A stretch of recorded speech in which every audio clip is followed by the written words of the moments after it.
Evan, who's going to talk about his rubber Snek. Hello. Hi, my name is Evan. So last semester, I studied at UNSW and I did a security course. The security course required that I do a something awesome project, which just means do something awesome, whatever you want. And I went, okay, I like Python. I want to make a rubber ducky.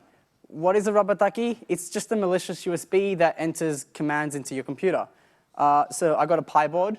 I coded something up. And now I'm going to apologize in advance. You might see that there's a task manager. That's because there's no off button.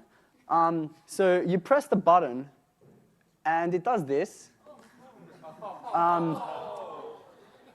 Yeah, there's two scripts there. One is to play music, and the other is to continually press up volume. And then it downloads this.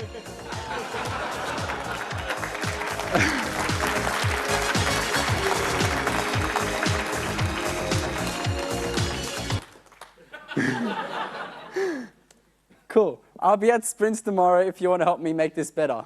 Thank you.